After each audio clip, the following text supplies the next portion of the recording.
Salmo 127 está escrito assim: se o Senhor não edificar a casa, em vão trabalham os que a edificam.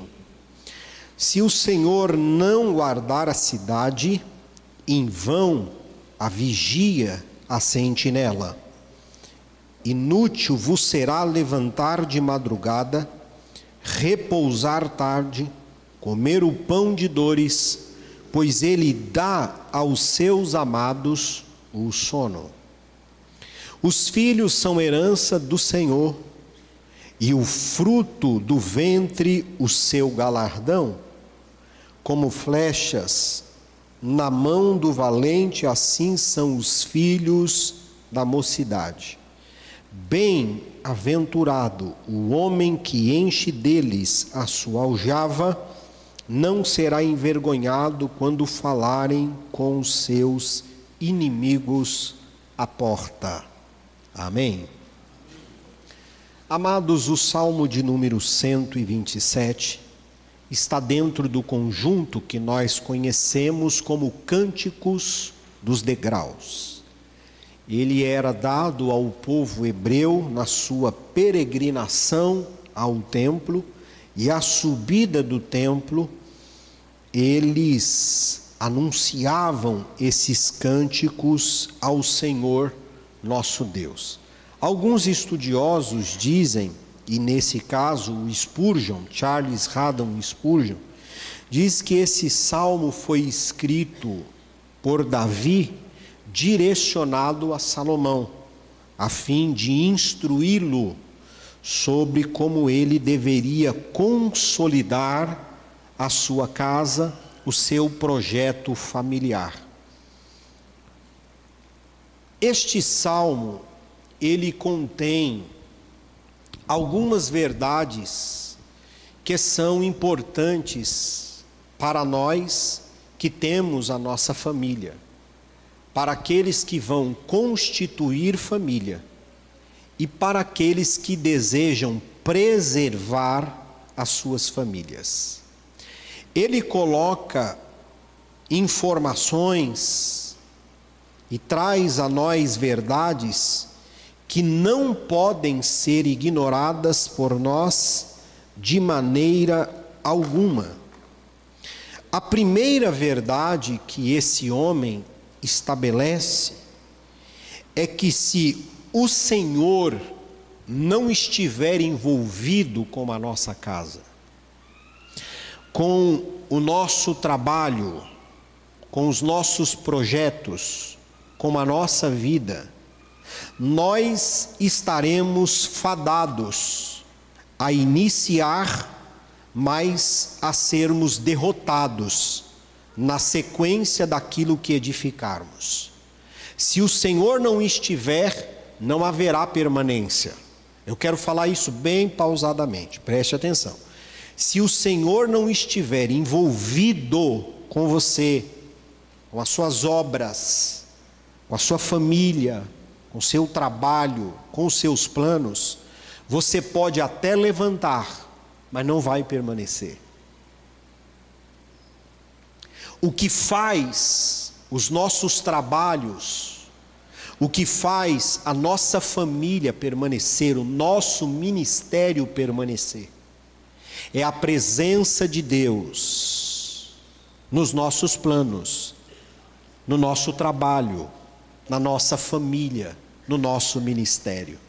Se o Senhor se aparta, nós nos tornamos completamente vulneráveis, presas fáceis. E a ferocidade com que o diabo vem contra as nossas vidas é algo que nós não podemos calcular. E eu vou dizer algo a vocês, porque às vezes nós não temos a compreensão do mundo espiritual. Certamente o diabo já foi até a presença de Deus pedir licença para dar uma joeirada em mim e em você em 2025. Para trazer sobre nós confusão, dor, lágrima, perdas, falência, divórcio, destruição. Ele já foi. Ele teve a ousadia de fazer isso com Jó, que não tinha razão para ser peneirado. Agora imagine, no meu caso, que não sou igual Jó. Com o Jó eu estou só tentando desviar do mal, mas não tenho a paciência do Jó, a perseverança do Jó, o caráter do Jó. Se alguém aqui tiver, ok, mas você está no mesmo grupo. Ele vai atrás de você, como ele virá também atrás de mim. Só que tem um detalhe: se é o Senhor quem edifica, se é o Senhor quem constrói, vai passar do capítulo 1 até o capítulo 42 na sua história, mas o final, sua casa permanece de pé. E pode o vento soprar na intensidade que soprou na casa de Jó. E eu comecei o ano lendo Jó, irmão. E eu estava lendo essa semana, eu fiquei assim: Jesus, cobre eu com teu sangue. Se com Jó foi assim, Jó é a tese de Deus, né? Não é isso? Sabe o que é a tese de Deus? Deus fez uma tese com o diabo. Qual é a tese? Eu tenho um homem na terra. É a minha tese. E eu vou provar para você que a minha tese é boa. Porque o diabo não foi ao céu acusar Jó, foi lá acusar todo mundo. Aí Deus é que chama ele para olhar para o Jó. De onde você vem? Ele disse: eu vim de rodear, de não fazer nada, de ficar só Big Brother. Observaste ao meu servo Jó? Aí é a tese. Aí ele disse: eu vi. Aí ele disse: mas não é em vão que ele te serve. O Senhor fartou ele de tudo, tem o maior nome. E aí vocês conhecem a história de Jó, que não é o que eu vou pregar. Mas o que eu quero dizer é que Jó prevaleceu. E Jó prevaleceu porque o Senhor é quem edificou a Jó. E o meu desejo é que essa temporada de 2025, tudo que você for construir, você construa com o Senhor. E que você tenha um projeto com a sua família, de construir um 2025 com o Senhor. Porque se o Senhor estiver neste projeto de edificação da sua casa, deixa eu dizer, os rios, a chuva vai descer, os rios vão se encher, o vento vai soprar, mas você, sua casa, sua família vão permanecer de pé. De pé. Escute, este salmo está nos ensinando um princípio. Qual é o princípio? Deus precisa ser a prioridade da nossa vida. Se você vai se organizar para a temporada de 2025, como todos nós estamos fazendo, organize-se colocando Deus em primeiro lugar. Ponha Deus no lugar mais destacado dos seus planos. Ponha Deus em primeiro lugar em tudo que você fizer. Ponha Deus acima da sua família. Ponha Deus acima do seu trabalho. Ponha Deus acima do seu estudo. Ponha Deus acima da sua empresa. Ponha Deus acima de todos os seus planos. Porque se Deus for a prioridade da sua vida, todas as demais coisas serão por Ele acrescentadas. Haverá patrocínio de Deus para todos os seus empreendimentos. Não inverta esta ordem em nome de Jesus. Não coloque Deus como um acessório. Não coloque Deus na sua vida como algo secundário. Ponha Deus como prioridade na sua vida.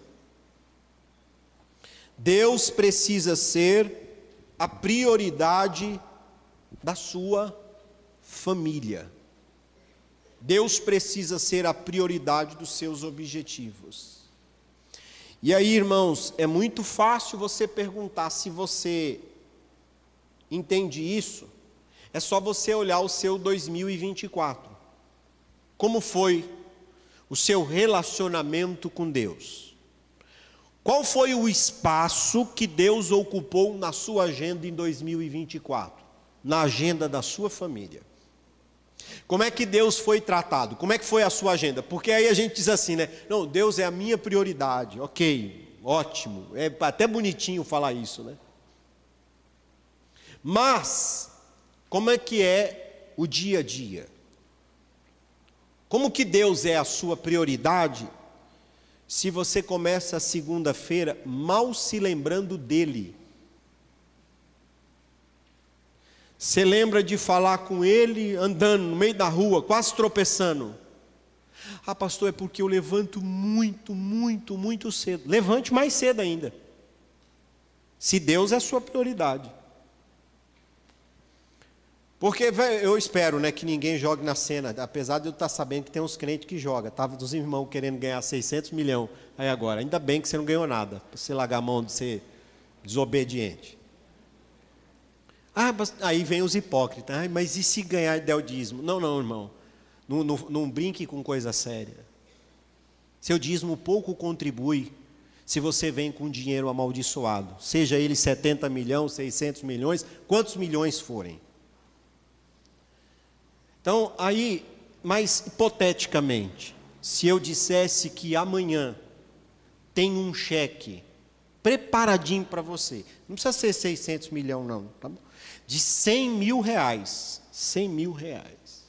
Só que você teria que pegar ele 3 horas da manhã. Quem que levantaria 3 horas? Eu não ia nem dormir. Eu não sou bobo? Tem alguém que é bobo aqui? Eu vou dormir para perder o tempo de pegar 100 mil reais? Não vou, nem você. Se você dormir, você está fora da conexão. Agora, isso por quê? Porque o dinheiro é bom, não é isso? O dinheiro é bom. O dinheiro resolve um monte de coisa. Agora, por que quando é com Deus, a gente diz, ah, pastor, eu levanto muito cedo. É muito cedo, o senhor não sabe que hora que eu levanto. Deus sabe, irmão, a hora que você levanta. Deus sabe a hora que você dorme. Inclusive, você só levanta cedo porque Ele é quem deu esse emprego para você. Foi Ele que te deu essa porta que você dá uma justificativa para Ele, que não dá para Ele ser a prioridade. Foi Ele quem abriu para você e para mim. Essa mesma porta que a gente diz que não dá, foi Ele quem abriu. Aí, irmão, pastor, começa o ano bom, né? Mas é porque nós precisamos alinhar a nossa vida. Como é que foi a sua leitura da Bíblia, irmão? 2024, quando Deus é a sua prioridade. Deixa eu dizer, nós fizemos um grupo aqui, o Carlos estava me passando os dados, depois o Joãozinho vai dar essa informação para nós. A igreja começou a leitura da Bíblia. E eu quero, presta atenção, não é uma crítica, eu quero parabenizar todo mundo que começou, mesmo que você não terminou, pelo menos você começou, porque teve gente que nem começou, irmão. A gente chamou o povo para ler a Bíblia e teve gente que nem quis começar. Aí teve uns que começou. Dos que começaram, 11 terminaram. Pelo menos que deram feedback para nós. E tinha muita gente no grupo. 11 pessoas leram uma Bíblia o ano de 2024. Eu vou aplaudir a Jesus aí. Aplaude a Jesus pela vida desse irmão. 11 pessoas. Isso significa que aquela vergonha que muitos crentes passam, você pensa, irmão, quantos anos você tem? 15 anos de crente, já leu a Bíblia? Toda? Não, não. Mas que é isso, pastor? Então tem um monte de gente que já quebrou isso aí. Mas por quê? Porque estabeleceu uma prioridade com Deus. Isso é prioridade, irmão. É encontrar um espaço na sua agenda para você priorizar a Deus. Aí, se eu falar do jejum, então, os nossos corpos não mentem, né, irmão? Que nós não estamos jejuando. Mas você precisa fazer de Jesus a sua prioridade em 2025. Deixa eu dizer, os pais aqui, cadê os homens que são sacerdotes da família? Levante sua mão direita aí para mim, por favor. Você tem uma responsabilidade diante de Deus de ser um modelo dentro da sua casa, de chamar a sua família para copiar você.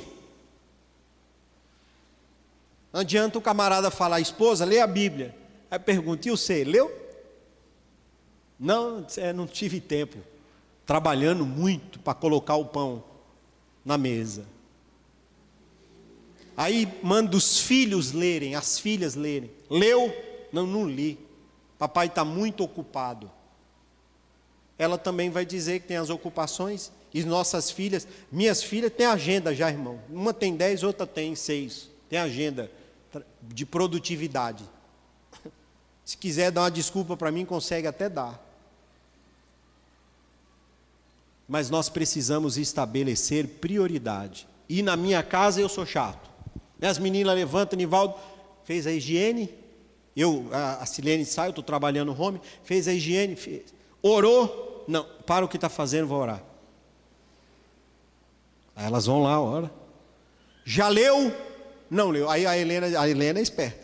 Eu não sei ler. Vai ler com a Ana. Aí lê com a Ana. Aí chega para mim: papai, lemos, oramos. Ok, o que vocês leram?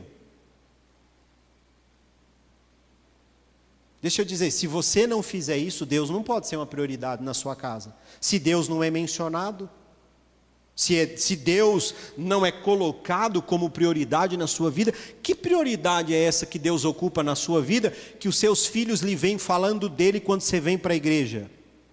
Às vezes atrasado, no domingo. Não pode ser.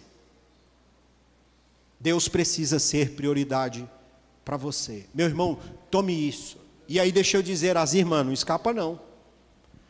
Se o esposo falhar, seja você a mulher sábia.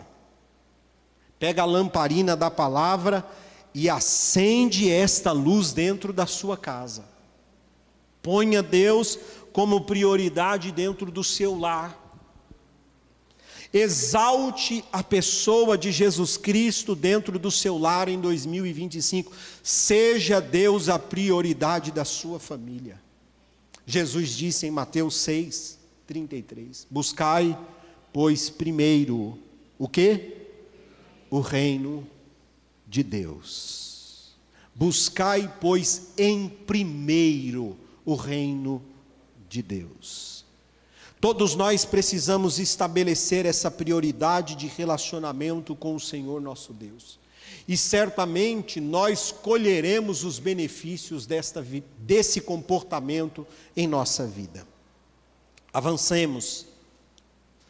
O verso de número 2, ele disse assim: inútil vos será levantar de madrugada, repousar tarde, comer o pão de dores, pois ele dá aos seus amados o sono. Este versículo tem muita coisa para poder nos dizer, porque nós vivemos na época da hiperatividade. Como eu disse, as crianças nossas, elas já têm agenda. Nos nossos dias, todos nós somos muito ocupados. E às vezes, como o orçamento de um único trabalho não nos é suficiente, nós precisamos aumentar ou um outro trabalho ou horas extras para poder cobrir o nosso orçamento. E até então você fazer isso está tudo bem, é normal fazer. Agora, você precisa entender que isso não é suficiente, porque tem coisas que você não vai conseguir resolver no seu braço. Não são as suas qualificações, não é a sua saúde e a sua disponibilidade para virar noites trabalhando que vai trazer a você progresso e riqueza. Deixe-me dizer, não adianta você fazer isso de um lado, esquecendo Deus do outro, porque se você esquece de Deus, eu repito, você está vulnerável. Se Jó, que era um homem temente a Deus, não estava vulnerável, Deus autorizou Satanás tocar na vida de Jó e tomar-lhe tudo. Tudo. Quando eu estou falando para vocês que eu comecei Jó, teve uma hora que eu tomei um susto, porque você lê o Jó, o início, ele é um homem rico. Já no final do capítulo 2, aquele homem mais rico do Oriente, sabe onde ele está morando? No lixão da cidade, sem nada. E olha que o Jó não ignorou a Deus, hein? E se Jó tivesse colocado nisso o seu coração, Jó não poderia ter escrito o capítulo de número 42. Sabe por quê? Porque muitos de nós estamos buscando isso o quê? Segurança financeira.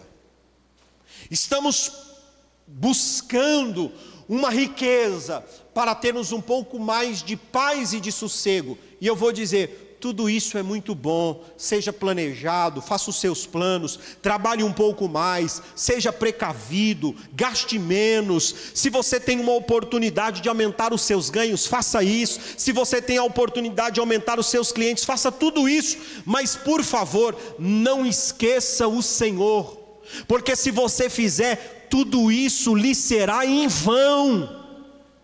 Você sabe por quê? Porque o que nos faz viver confortáveis não é a nossa capacidade, é a bênção do Senhor sobre a nossa vida. Deus disse para o povo hebreu: sou eu o Senhor que dei a vocês a capacidade de criar riquezas. Quando nós obedecemos e temos de Deus o seu direcionamento, até aquilo que era para dar errado, sob a bênção de Deus, Ele transforma a nossa sorte e faz dar certo. A bênção do Senhor enriquece e não acrescenta dores. Nós estamos suados, irmãos, cansados, cheios de dores. Aqui ele faz menção de algo que parece que ele está olhando para o século 21, olhando eu e você. Tem tanta gente trabalhando, irmão, fadigado, aí à noite não dorme, cheio de preocupações. Aqui o salmista está dizendo que além de se colocarmos Deus em prioridade, o nosso temor estiver coerente com a nossa vida, Deus nos dará o sono. Mas na versão original não é que Deus dará o sono, Deus dá o sono e o pão enquanto você dorme. Sabe o que é isso? Enquanto você está dormindo. E aí nós estamos olhando para 2025, os medos tomam conta, dólar nas alturas, economia despencando, um cenário completamente perigoso acontecendo, e nós vamos receando no nosso coração, vai dando assim uma palpitação. Mas deixe-me dizer, se você está alinhado com o Senhor, se você está plantado no Senhor, a palavra de Jeremias para você é: bendito é o varão cuja sua confiança está no Senhor, será como árvore plantada junto aos ribeiros das águas. Mesmo no tempo da escassez, as suas folhas não cairão, terá fruto. Eu declaro que em nome de Jesus Cristo, se o teu temor estiver alinhado com o Senhor, a temporada de 2005 não será uma temporada de medo e de escassez, mas será de provisão, de recurso, de estratégia, de bênção de Deus sobre a sua vida. Porque Deus sabe cuidar do justo. Deixa eu dizer, enquanto você dorme, Deus vai falar no coração do patrão: abençoa ele, preserva ele, dê preferência para ele. Seu orçamento chega lá, Deus disse: é com ele. Eu já contei isso para vocês. Uma vez eu e meu irmão estavam num dilema, porque a gente trabalhava para um povo que era judeu, eles não trabalhavam de sábado. Aí eles queriam fazer a gente trabalhar no domingo, né? Aí teve uma ocasião que eu não estava mais aguentando isso, eu disse: vamos conversar com esse povo aí. Porque se para eles o sábado é sagrado, para nós é o domingo. Ou nós entramos num acordo, ou então eu estou fora desse negócio aí. Aí o dia foi, tomamos coragem para falar com esses homens. E aí nós estabelecemos, falamos, tivemos uma conversa, e eles disseram: olha, agora, de uma vez por todas, vocês nos conquistaram. Porque a gente entende o que é isso. Eu disse: meu Deus, me perdoe, Senhor. Fiquei tanto tempo errado. A primeira vez que eu ousei falar, o homem falou: eu entendo o que você está fazendo, porque eu também faço. E eu não posso exigir de você aquilo que eu também dou para Deus. Agora é que eu estou firmado com vocês. Era para você ter dado um glória a Deus, hein, irmão? Você sabe por quê? Porque quando a gente não quebra os princípios, Deus vem com o respaldo da bênção. A bênção do Senhor enriquece e não nos acrescenta dores. Verso de número 3. Os filhos são herança do Senhor, e o fruto do seu ventre é o seu galardão. Como flechas na mão do valente, assim são os filhos da mocidade. Você sabe que ao falar isso, obviamente, ele está se valendo do ambiente cultural daquela época, porque filhos eram sinônimo de força. Força em todos os aspectos, força na defesa territorial, patrimonial da família, força de mão de obra no trabalho, e força na defesa de qualquer ataque contra a família.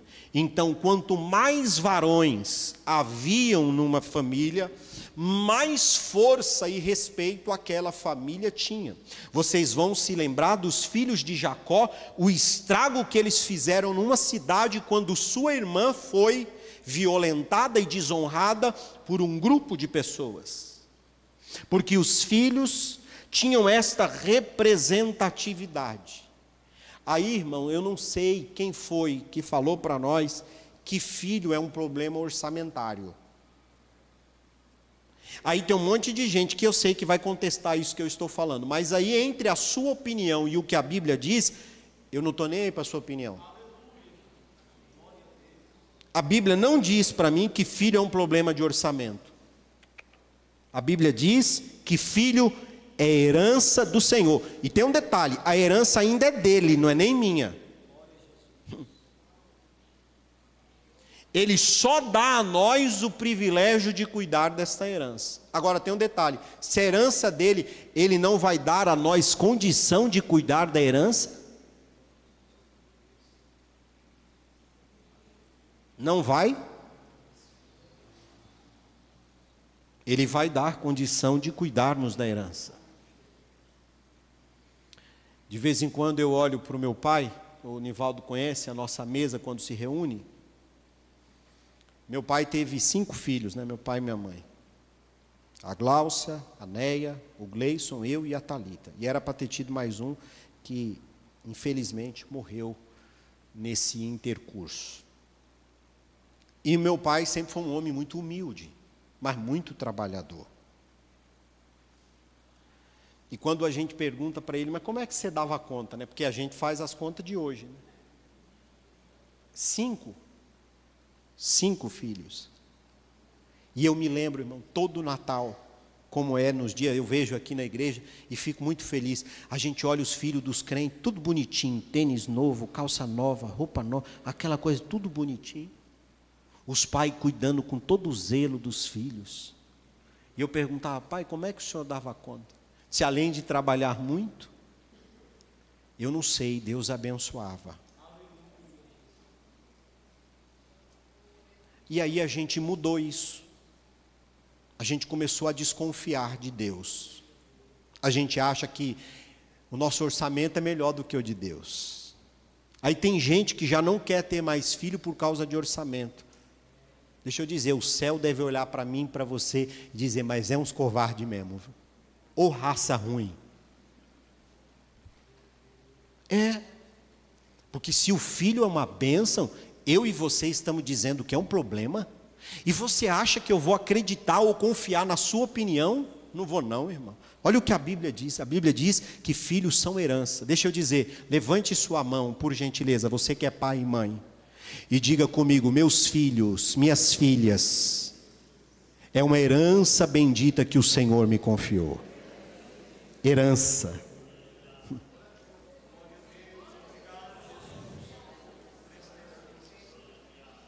Eles são herança. Eles não são um problema. Como diz nos nossos dias, eles não são um BO. Não. Eles são herança. E aí, você sabe o que é bonito disso? Eu olho hoje para o meu pai e vejo o quanto ele recebe, ele e a minha mãe, dos filhos. O que nós tentamos fazer e reproduzir por eles, em todos os aspectos, em carinho, em afeto, financeiro, em tudo. Porque Deus idealizou uma família, e a família que Deus idealizou é a família correta. É a família que tem o respaldo da bênção de Deus. Outra coisa que ele está aqui dizendo para nós, que além dos filhos ser uma herança, os filhos dos crentes, eles têm destino. E eu quero dizer, os nossos filhos têm destino profético. Seu filho e sua filha têm um destino profético. 2025 não será um ano para os seus filhos viverem em ansiedade, em depressão, em pornografia, em vícios, na inutilidade das redes sociais. Não, os seus filhos têm um apontamento, o destino deles é a glória do Senhor, é o centro da vontade de Deus, são os planos que Deus já preparou para cada um deles. Eu ponho a mão, e as minhas filhas, sabe, de vez em quando eles acham que eu sou meio doido, eu ponho a mão na cabeça delas e digo, Senhor, me ajuda a entender o que o Senhor tem com a Ana. Ela fica assim para mim. Eu vou lá na Helena, Senhor, me ajuda a entender o que o Senhor tem com ela, porque Deus tem. Não é o que eu tenho, é o que Deus tem com elas. Deus tem um destino profético com seus filhos. Eu repito, seu filho, sua filha não foi gerado para inutilidade. Eles estão cobertos por um pacto. Esse pacto é a aliança que você fez com o Senhor, e nesta aliança há uma palavra profética: eu e minha casa serviremos ao Senhor. Os nossos filhos foram gerados para o serviço santo, para a obra santa. Os nossos filhos, irmão, não vão ficar como essa geração aí não, essa geração perdida. Eu não acompanhei nenhum e nem outro, nada contra quem acompanhou, tá bom? Mostrou as viradas de ano das televisões, que eu não assisto televisão, assim, televisão, como eu posso dizer, aberta, né? Que eu nem sei mais me comunicar com esse negócio. Eu não assisto televisão aberta. Aí mostrou, eu vi no Instagram, a comparação de um evento que aconteceu no SBT e na Rede Globo. E no evento da Rede Globo, teve uma virada, que aquilo é um chiqueiro, irmão. Aquilo é uma coisa de gente muito sujo, desculpe-me. Alguém que se presta a isso, mas sabe o que me impressiona? É a quantidade de pessoas envolvidas numa inutilidade daquela. Juventude completamente perdida, ouvindo uma baixaria daquela, um lixo moral daquele. Tem uma cantora que eu ouvi, se você ouve uma palavra que ela fala, é um insulto a qualquer gente com um mínimo de dignidade. E uma multidão, um batalhão de gente, iniciando o ano diante daquilo ali. Do outro lado, tinha uma outra emissora, num estádio, com uma galera de jovens e adultos, iniciando a Deus, adorando a Deus e iniciando o ano, buscando alguma coisa de Deus. E eu não estou aqui para falar se está certo, eu só sei do propósito. O propósito é bom, no sentido de estar na presença de Deus. E o que eu quero dizer com isso é que os nossos filhos não andarão perdidos como ovelhas desgarradas. Deixe-me dizer, dê ao Senhor a prioridade devida na sua vida e peça para que Ele dê a você sabedoria para você colocar os seus filhos sobre o arco da direção divina e lançar os seus filhos aos propósitos que Deus estabeleceu para eles. Os nossos filhos não foram gerados para inutilidade. O Salmo de número 144.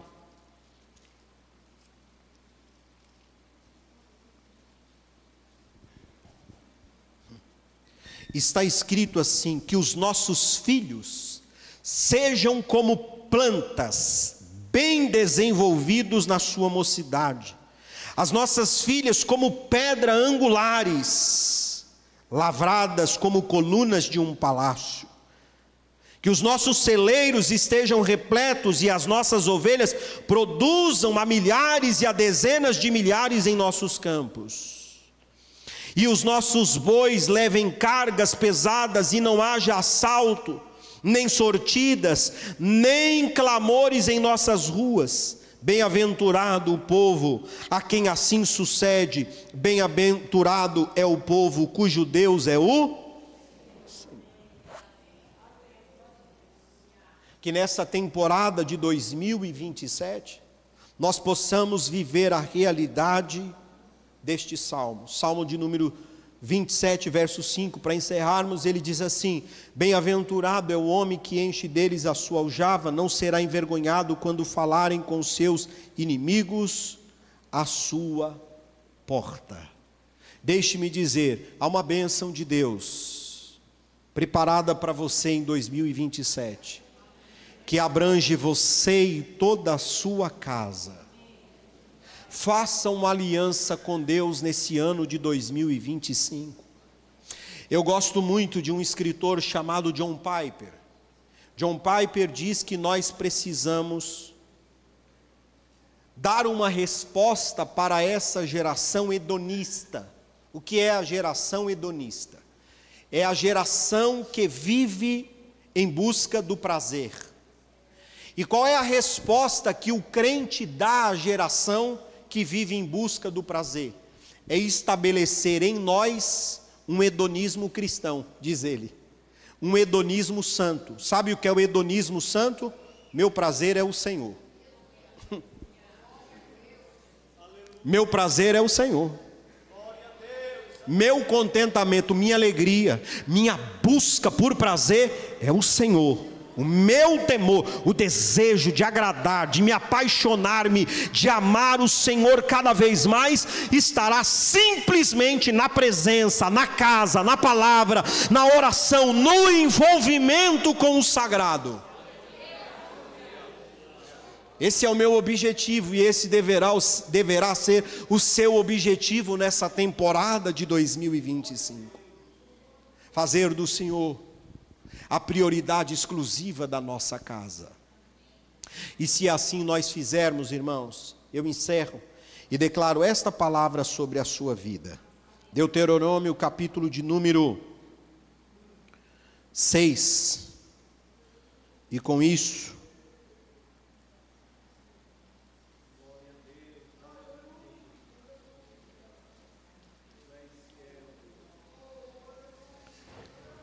eu encerro.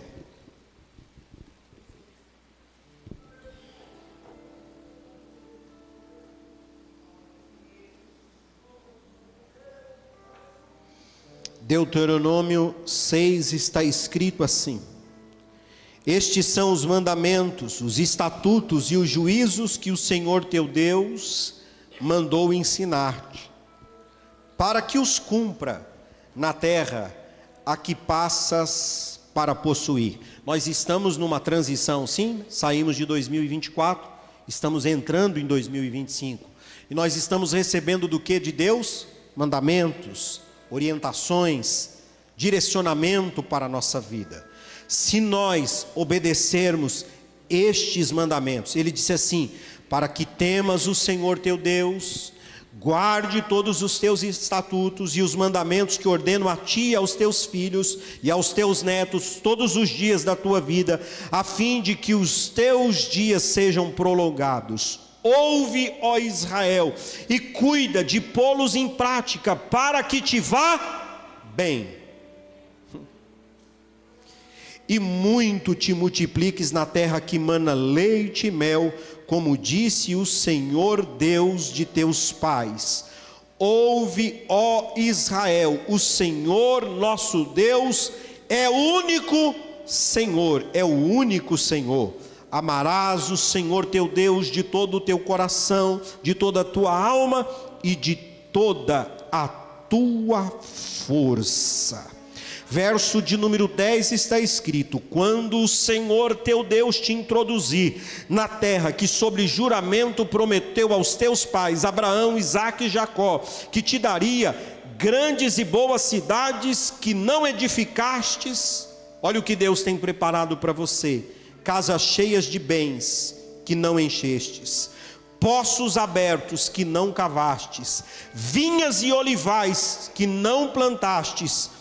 E quando comeres e te fartares, guarda-te que não te esqueça do Senhor que te tirou da terra do Egito, da casa da servidão.